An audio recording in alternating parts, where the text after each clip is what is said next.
धर्म की पौराणिक कथाएं देवताओं, असुरों और उनके अनंत संघर्ष से भरी हुई है।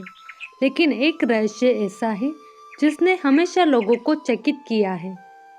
असुर भगवान विष्णु की पूजा क्यों नहीं करते? देवता जहां विष्णु को अपना आराध्य मानते हैं, वहीं असुर उनसे दूरी बनाए रखते हैं। क्या यह सिर्फ अच्छाई और बुराई का संघर्ष है, या इसके पीछे कोई गहरी दार्शनिक वजह छिपी है? एक ऐसा सत्य जो असुरों के स्वभाव, उनके अहंकार और विश्व व्यवस्था से जुड़ा है। आज के इस वीडियो में हम जानेंगे असुर विष्णु से दूर क्यों रहते हैं, वे किन देवताओं की पूजा करते हैं और कौन से असुर विष्णु भक्ति के मार्ग पर चलकर मुक्त भी हो गए। तो आइए इस अद्भुत रहस्य के द्वार खोलते हैं। असुर कौन है? असुर शब्द संस्कृत के असु और असुर धातु से निकला है, जिसका अर्थ है शक्ति से संपन्न प्राणी या वह जो देव स्वभाव के विपरीत मार्ग अपनाता है। वैदिक काल के प्रारंभिक ग्रंथों, विशेषकर ऋग्वेद में असुरों को आज की तरह हमेशा दुष्ट नहीं माना गया था। उसमें से कई को शक्तिशाली, प्रभावशाली और कभी कभी कुलीन भी कहा गया है। लेकिन समय के साथ पुराणों, महाकाव्यों और बाद की परंपराओं में असुरों की छवि बदलती गई और वे देवताओं के शाश्वत प्रतिद्वंदी तथा अधर्म और अराजकता का प्रतीक बनकर उभरे। देवता धर्म, प्रकाश, संतुलन और दिव्य ज्ञान की ओर अग्रसर होते हैं, जबकि असुर भौतिक शक्ति, नियंत्रण और प्रभुत्व की इच्छा रखते हैं और कई बार धार्मिकता की अवहेलना करते हैं।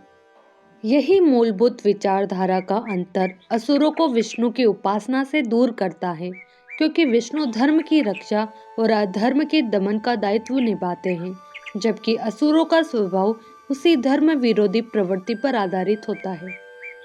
भगवान विष्णु की पूजा का स्वरूप अत्यंत विशिष्ट और गहन है, क्योंकि वे ब्रह्मांड के रक्षक और पालनकर्ता होने के साथ साथ माइंड अर्थात दिव्य लीलाओं के स्वामी कहलाते हैं। उन्हें प्रसन्न करने का मार्ग शक्ति, कठोर तप या वरदान मांगने से नहीं, बल्कि शुद्ध भक्ति से होकर जाता है। विष्णु की सच्ची भक्ति न मोक्ष की इच्छा से प्रेरित होती है, न दुखों से मुक्ति की लालसा से।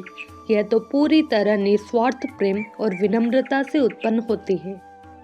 परंतु इसी निस्वार्थता और अहंकार त्याग के स्थान पर असुरों का स्वभाव ठहर नहीं पाता। भगवान विष्णु से प्रेम करने के लिए मनुष्य को अपने अभिमान को त्यागना पड़ता है, मन को पवित्र करना पड़ता है और समर्पण की भावना जगानी पड़ती है। और यही वह गुण है जिन्हें असुर अपनाने में असमर्थ रहते हैं। जहाँ देवता देवी मार्गदर्शन के लिए विष्णु की शरण लेते हैं, वहीं असुर अपने वर्चस्व, शक्ति और प्रभुत्व को बढ़ाने के उद्देश्य से आध्यात्मिक ताकतों का उपयोग करना चाहते हैं। इस कारण उनके स्वभाव और विष्णु भक्ति के स्वरूप में मूलभूत विरोध उत्पन्न हो जाता है। असुरों ने विष्णु के मार्ग को इसलिए अस्वीकार किया क्योंकि उनका विश्वास है कि पूजा का उद्देश्य शक्ति, नियंत्रण या किसी प्रकार की अद्भुत क्षमता प्राप्त करना होना चाहिए। उनकी दृष्टि में ईश्वर उपासना तभी सार्थक है जब उससे उन्हें सांसारिक या अलौकिक सामर्थ्य मिले। लेकिन भगवान विष्णु की भक्ति इस सोच से बिल्कुल विपरीत है। विष्णु का सच्चा भक्त शक्ति या सिद्धि की आकांक्षा नहीं करता, बल्कि प्रेम, विनम्रता और पूर्ण समर्पण से उनकी शरण लेता है। इस कारण एक साधारण निष्कपट हृदय वाली ग्वालिन भी विष्णु की अनुकंपा प्राप्त कर सकती है, जबकि कोई शक्तिशाली परंतु अहंकारी योद्धा या तप का दिखावा करने वाला असुर उनके निकट नहीं पहुंच सकता। विष्णु उस हृदय को स्वीकार करते हैं जो अहंकार से मुक्त हो, न कि वह जो अपनी उपलब्धियों और वर्चस्व का गर्व लेकर चलता हो। यही भावना असुरों के स्वभाव से मेल नहीं खाती, क्योंकि वे सदैव श्रेष्ठता और नियंत्रण की इच्छा से प्रेरित रहते हैं। इसलिए विष्णु भक्ति को अपनाने की बजाय वे ब्रह्मा या शिव की कठोर तपस्या कर वरदान प्राप्त करने का मार्ग चुनते हैं। जैसा कि रावण ने शिव की आराधना से, महिषासुर ने ब्रह्मा से और बाणासुर ने शिव की अनन्य उपासना से शक्तियां हासिल की। विष्णु धर्म के रक्षक माने जाते हैं, क्योंकि उनका प्रमुख दायित्व ब्रह्मांड में संतुलन बनाए रखना और अधर्म के बढ़ने पर उसका नाश करना है। इसके विपरीत असुरों का स्वभाव लोभ, अहंकार हिंसा और प्रभुत्व की लालसा से प्रेरित होता है, जो उन्हें स्वाभाविक रूप से धर्म विरोधी मार्ग की ओर ले जाता है। जब किसी पक्ष का स्वभाव ही धार्मिकता के विरुद्ध हो और दूसरा पक्ष हमेशा धर्म की रक्षा के लिए प्रतिबद्ध हो, तो उनके बीच संघर्ष होना अनिवार्य हो जाता है। यही कारण है कि विष्णु असुरों के शत्रु नहीं, बल्कि धर्म रक्षक के रूप में उनके विरोधी बनते हैं। इतिहास और पुराण बताते हैं कि विष्णु ने अपने अवतारों नरसिंह, वामन, राम, कृष्ण आदि के माध्यम से अनेक अत्याचारी असुरों का संहार कर ब्रह्मांडीय संतुलन को पुनः स्थापित किया। यही दैवीय व्यवस्था उन्हें असुरों से मिला देती है, जिससे असुर कभी विष्णु की शरण नहीं लेते और न ही उनकी भक्ति की राह पर चल पाते हैं। विष्णु की उपासना का मार्ग अत्यंत कठिन और निस्वार्थ माना गया है, क्योंकि वह केवल बाहरी तप या शारीरिक कष्टों पर आधारित नहीं होता, बल्कि मन, वाणी और कर्म तीनों की पूर्ण शुद्धता की मांग करता है। विष्णु भक्ति में ईर्ष्या, क्रोध, लोभ जैसे सभी नकारात्मक भावों का संपूर्ण त्याग आवश्यक होता है। साथ ही अहंकार रहित समर्पण भी अनिवार्य है। यही कारण है कि असुर इस मार्ग पर चल ही नहीं पाते।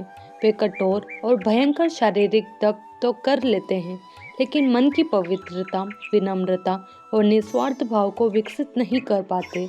उनके भीतर छिपा अहंकार और शक्ति पिपासा उन्हें विष्णु की तपस्या से दूर रखती है, क्योंकि विष्णु केवल उस साधक को स्वीकारते हैं जिसका अंतःकरण निर्मल और समर्पित हो।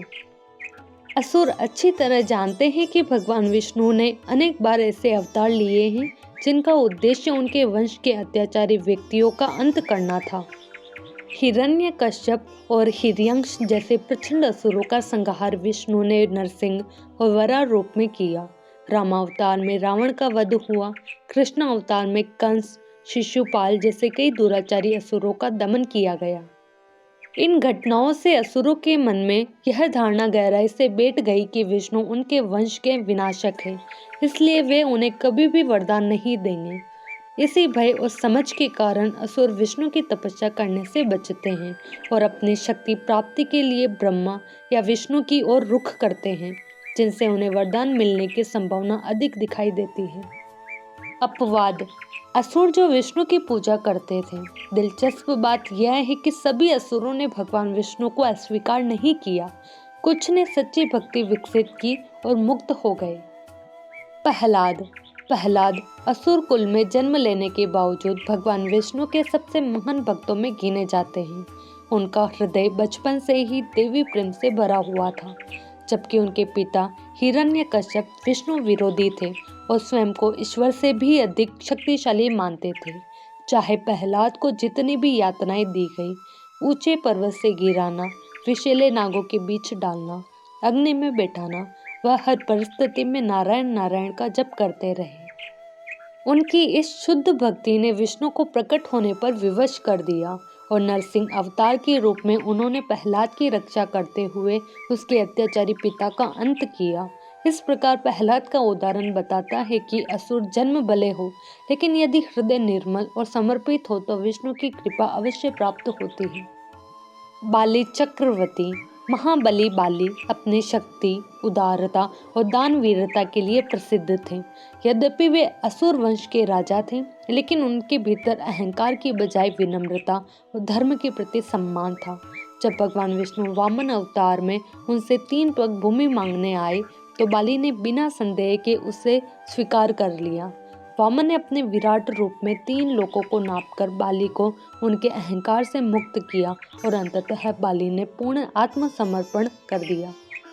विष्णु ने उनके समर्पण और निष्ठा से प्रसन्न होकर उन्हें सुतल लोक का स्वामी बनाया और स्वयं द्वारपाल बनकर उनकी रक्षा करने का वचन दिया। यह कथा दिखाती है कि विष्णु भक्ति को जन्म से नहीं, बल्कि मन की शुद्धता और त्याग की भावना से मापते हैं। विभीषण रावण के भाई थे, लेकिन उनका स्वभाव रावण से बिल्कुल विपरीत था। धर्मी, शांत और विवेकशील। जब रावण ने अधर्म के मार्ग पर चलकर सीता का अपहरण किया, तब विभीषण ने खुले शब्दों में उसका विरोध किया और उसे सही मार्ग पर लौटने की सलाह दी। रावण ने उनकी बुद्धिमत्ता को अस्वीकार कर उन्हें लंका से निकाल दिया। जिसके बाद विभीषण ने भगवान राम की शरण ली। राम ने उन्हें खुले हृदय से स्वीकार किया क्योंकि विभीषण की निष्ठा और धर्म पालन सच्चा और निस्वार्थ था। युद्ध के बाद राम ने विभीषण को लंका का राजा बनाकर सम्मानित किया। यह दर्शाता है कि चाहे कोई असुर वंश का हो ही क्यों न हो, सच्चे धर्म और भक्ति का मार्ग ग्रहण करते ही विष्णु की अनुकंपा उसे प्राप्त हो सकती है। असुर भगवान विष्णु की पूजा इसलिए नहीं करते क्योंकि उनका स्वभाव अहंकार, भौतिक लालसा और धर्म विरोधी प्रवृत्तियों से बना होता है। विष्णु धर्म के पालनकर्ता और ब्रह्मांडीय संतुलन के रक्षक है, इसलिए अधर्म के बढ़ने पर वे आसुरिक शक्तियों का नाश करके संतुलन स्थापित करते हैं। इसी कारण असुर स्वाभाविक रूप से उन्हें अपना विरोधी मानते हैं। फिर भी विष्णु सदैव करुणामय हैं। यदि कोई असुर अहंकार त्याग कर सच्ची श्रद्धा और समर्पण के साथ उनकी शरण ले तो वह भी उनकी कृपा और मोक्ष का अधिकारी बन सकता है। अगर आपको यह वीडियो ज्ञानवर्धक और रोचक लगा हो तो वीडियो को लाइक करें, शेयर करें और हमारे चैनल को सब्सक्राइब करना न भूलें।